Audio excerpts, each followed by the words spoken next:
I was expecting a funnel cloud. There wasn't a funnel. It was all the way across, big, dark, black. It was really total, complete destruction. It was too large to outrun, and judging by the damage, too strong to have survived it in anything except away from its path. Houses were obliterated. I'm talking about everything in the house was taken. Their flooring was taken. Bathtubs that you would normally go into were gone. And they said, hey, we found a body over here, and we found a body over here, and nobody could tell who they are. You could just barely see the figure. And once you witness it, you never get over it. The tornado was totally beyond our control, but people just stepped up immediately to try to help, to try to donate, to try to comfort, to do all of those kinds of things, not just for a day, but for a long time after.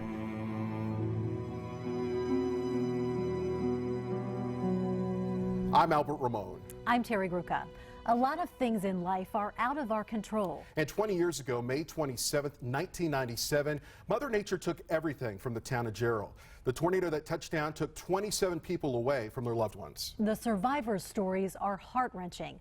They describe images most of us can't imagine seeing with our own eyes. But to begin to understand how much they've lost, you have to know how it starts with one of the deadliest tornadoes in Texas history. May in Central Texas, the stormiest and at times the most violent time of the year. But the first few weeks of May 1997 were unusually calm.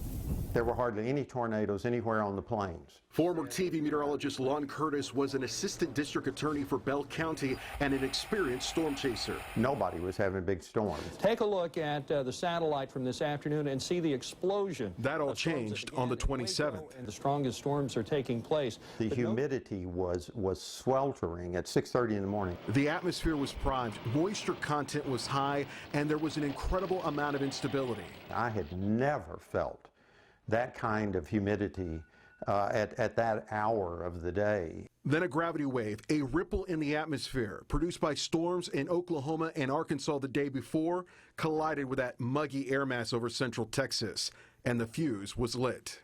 It looked like an atomic bomb had gone off. That explosion in the atmosphere kicked off just south of Waco, just after lunchtime. This cumulonimbus that just went straight up in the air before it spread out. In just 40 minutes, the first of 22 tornadoes would drop near Lorena, Texas, and continue southward over the next 2 hours. And I just jumped out and started rolling as fast as I could. KVUE photojournalist Scott Guess intercepted the storm as it moved into southern Bell County near the community of Prairie Dell. Initially, it was just a singular thin cloud. Greg, keep looking for another one. Debris from the ground began going upward into it. Curtis had chased the storm south, witnessing the same developing tornado about 10 miles north of Jarrell. And that just got bigger and bigger and bigger. You just didn't really have a sense of how big it was until it hit one of the hay bales. It hit one almost directly and just flung it up into the air like it was nothing. I don't know what the thing's gonna do. I seen the movie Twister, that's all I know. Were you scared? A little bit. God, look at that. It was literally coming directly toward us, straight down I-35. There was one more foreboding signature of this monster tornado. It was moving in an unusual direction, southwest, along a stalled boundary stretched from west of the interstate. Okay, man, here's the focal point. Let's move it. At that point, we were like, we need to move. Scott and his reporter Greg moved farther north. The tornado was approaching the west side of Jarrell. It had grown into an F5 monster. But now it was huge, way bigger. In a matter of minutes. What I wasn't prepared for is the rapid intensification from what had been a small, narrow, relatively weak tornado at Prairie Dell, and 4 miles down the road, it's 600 yards wide. That's 3/4 of a mile wide, or 13 football fields laid end to end. And I yelled at my reporter, look at the size of it now! Now, instead of it looking like a traditional tornado like you see, it looked like just a big wedge from the ground up. Inside the wedge, winds exceeding 260 miles per hour. So I didn't know that when the wedge happened, that was in a neighborhood. The horror lasted for 2 to 3 minutes over the Double Creek Estate subdivision, the intense winds erasing homes and lives. Now reporting another one on the ground near Jarrell. What I heard just sent chills up and down my spine. Every highway patrol unit that checked on that frequency was go to Jarrell. You're needed in Jarrell. You know, when you look at typical tornado aftermath, it looks like a neighborhood has been blenderized. But when we got to the neighborhood, you couldn't tell there was even a neighborhood. From where those people are standing in the yellow jacket right there, from there over was houses. There was nothing left. Trailers, real houses. There was nothing left. Just massive destruction. You ever seen anything like it? No, sir. That's my first tornado. Hope it's my last. Where are the ranges? Where are the refrigerators? Where are the washing machines? Where are the outside air conditioning units? Nobody knew where they were. The foundations were swept clean. People got out there, and where were the people that were in these houses? Tim Marshall, a meteorologist and civil engineer, assessed the damage. They couldn't find the people that were in these houses until they started looking more closely. The winds within the storm so intense that every piece of debris was shrapnel, shredding everything in its path. Homes, livestock, people. All that was left was pieces. Basically, they found a finger over here or a wrist over there, and they were able to try to piece back together the people, literally, to try to identify them. The unthinkable had just happened. The same storm system produced additional tornadoes as it continued its deadly path southward. Trees down, power lines down, everything's down. Cedar Park was hit by an F3 tornado, destroying an Albertsons grocery store. Just jumped the road and came over here so quick, everybody just ran inside, and then that's when the roof collapsed. People survived inside the store's walk-in coolers thanks to a quick-thinking store manager. Home video shows the tornado approach, then strike the Buttercup subdivision, a neighborhood in shambles. 70-mile-per-hour winds and flooding rain roared through Austin. So folks in the downtown Austin area, you need to take shelter immediately. A 38-year-old woman killed along Show Creek from flash flooding. Then on the south shores of Lake Travis, an F4 tornado, destroying dozens of homes south of Briarcliff in the Hazy Hills subdivision. A 25-year-old man killed as his mobile home and pickup truck were destroyed. By sunset, 30 people were dead, 27 in Jarrell. It's one thing to talk about how fierce this tornado was. It's another to have lived through it. I think altogether it lasted about 10 minutes, but it seemed like it was forever. Families praying for safety in the places they've been told to run to their whole lives, a closet, a bathroom, except this tornado didn't care if you were right in its path. The chances of survival dropped to 0.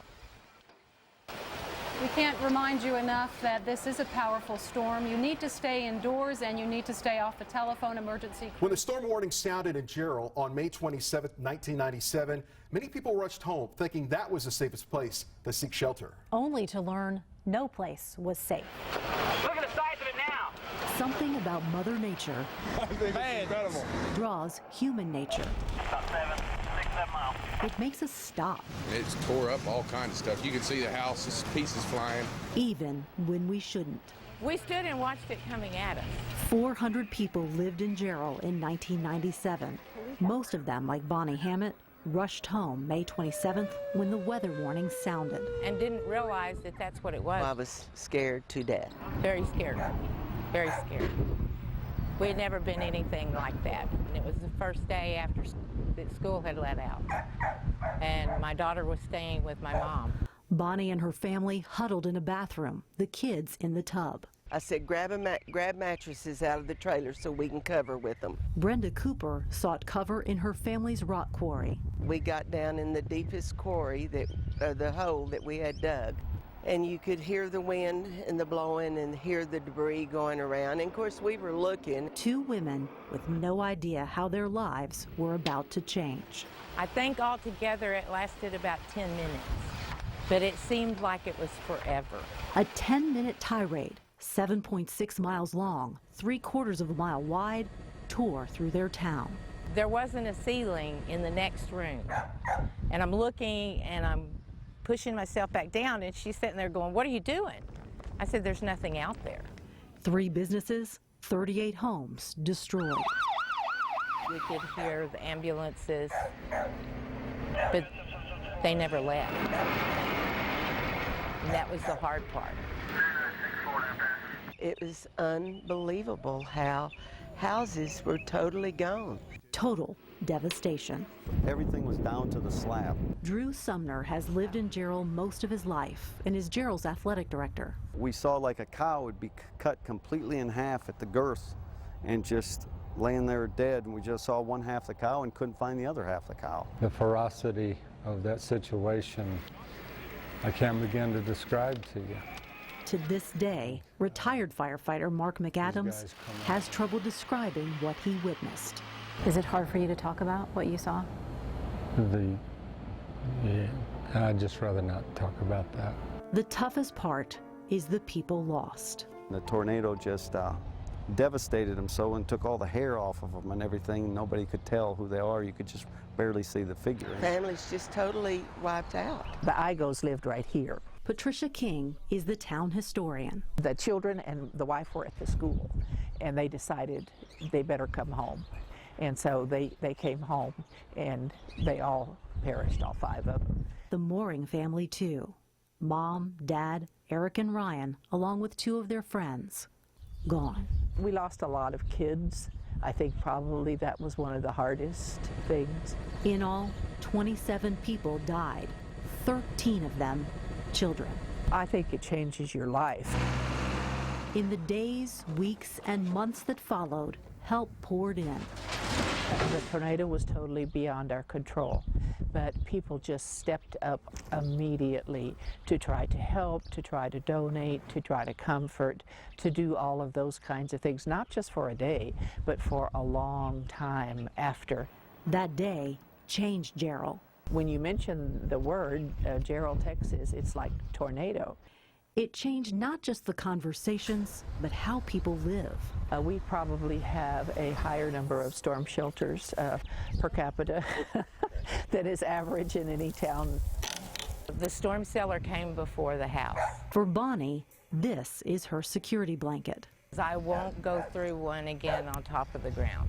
Something about surviving a storm like this changes your perspective. You never know when your day's coming. And live it to the fullest while you can. Because the next day you might not make it. 20 years can change a lot. But you can't come back from it. It's not the same, but you can't come back. But the questions linger. You start thinking of all of these other people didn't make it. Why did we? So I'm still trying to figure that one out. Until May 27, 1997, we had not had an F5 or F4 tornado in Williamson or Travis County. So what have we learned from this storm? And what things have changed as a result when we come back? 20 years have passed since the Jarrell tornado. A lot has changed. News, technology, we've seen a lot of advancements. But when it comes to our homes and how we build them, not much has changed. I have never seen that intensity of damage in my career. This is Tim Marshall. Houses were obliterated. A meteorologist. I'm talking about everything in the house is taken. And a civil engineer who says this tornado was unlike all others. The destruction is so intense, it serves as a baseline for which other tornadoes are rated against. He surveyed the damage following the Jarrell tornado. Flooring was taken. Commodes, bathtubs that you would normally go into were gone. 20 years later, we have not learned our lesson about building better. Most homes then and even now are rated to withstand 90-mile-per-hour winds. We still build houses basically the same, and this is a problem. Jarrell's F5 produced over 260-mile-per-hour winds. Over a house in the core, it was there for 2 to 3 minutes. Now that duration is an eternity. The tornado crawling at only 9 miles per hour, not just destroying everything in its path, but shredding and grinding the landscape. You can't really build against a Jarrell-style tornado, but very rarely are tornadoes Jarrell-style. Majority of tornadoes in central Texas are rated between EF0s and EF2s. That's winds between 65 and 135 miles per hour. Building better, building smarter can make the difference. What you need to do is to anchor the wall down to the foundation with a strap. Then you need to solidly sheathe your home to lock it in like a box. And then you need to strap down the roof to the wall. So those 3 style connections are very important. One of the most vulnerable areas, the garage. The garage door blows in, and then it pressurizes the inside like a balloon, and then it removes the roof because of that. But even hunkered down in a fortified house would not help in a monster like the F5 that struck Jarrell. Jarrell, being such a high-end event, was not really survivable above ground. It was pretty devastating. Adam Richter is owner of Jarrell Storm Shelters. Save your life is what it'll do. His father-in-law started the business after the Jarrell disaster. No one was expecting that storm, and if they would have had that, a shelter like this or similar, they'd be alive today. They're rated for wind up to 250 miles an hour, which is the Jarrell-style event. And despite what you may think, the dirt compacted around it, everything, it's basically anchored into the ground. Not all shelters have to be underground. You can incorporate them into your house, so you can have one like in your closet, or in the garage. For the cost of granite countertops, I mean, it's really not that much. Something you get, and hopefully you'll never have to use it.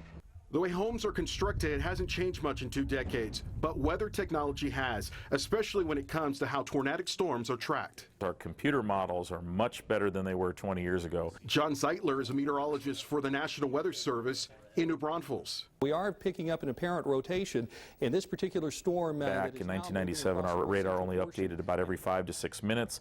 Now we get updates literally every minute. That is now moving across the north central portion. So that, again, makes a big difference in determining the direction the storm's going. One of the newest upgrades of Doppler radar is dual polarization. This gives meteorologists the ability to look inside the storm. We can now very clearly tell that it's producing a tornado because we see the debris actually inside the storm. The radar now sends both horizontal and vertical electromagnetic waves, spotting not only rain and hail, but tornadoes. They can actually see debris that has been lofted by a tornado. You will not see that debris unless there is a tornado funneling it up into the air. The new technology is leading to better and quicker warnings. A lot of people have smartphones now, and with the internet, we can get that warning out much faster. And that, along with having a plan of action, can save lives. Something like the tornado in Jarrell doesn't happen often, but there's nothing wrong with being prepared and having a plan of action just in case. We've said it over and over, but this storm changed people forever. They will always have one eye on the sky. There will always be tension when there's severe weather in the forecast. But the survivors also remember the selflessness of complete strangers. It was the long-lasting comfort providing to the people that suffered. That's what I want people to remember. They were friends, entire families, loved ones, Texans. Remembering the people who lost their lives, next.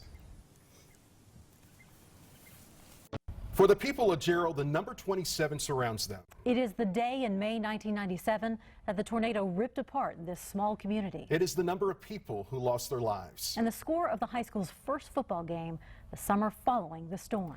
For all the heartache that this community suffered from this storm, there's also a lot of good.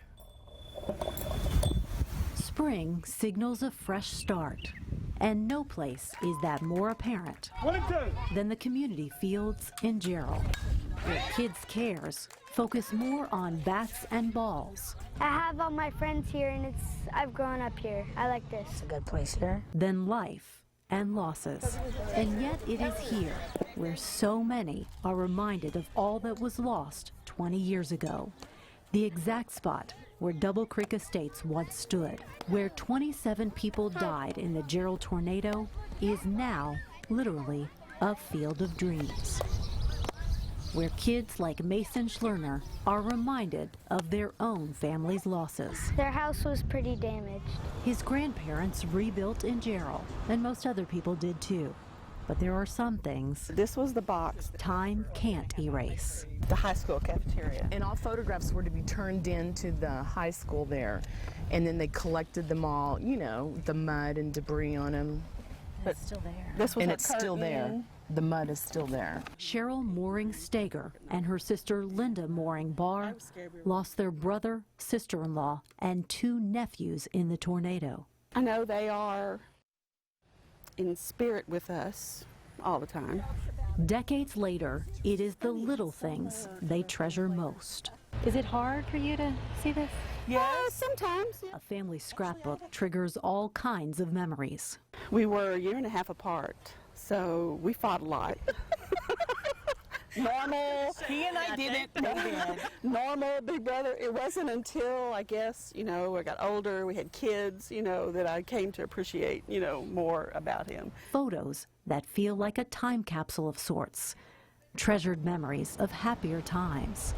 A family at home in a community they loved, followed by the moment that changed everything. We can wipe the tears away from our eyes, but you cannot take the pain from your heart. The hole in your heart is there every day.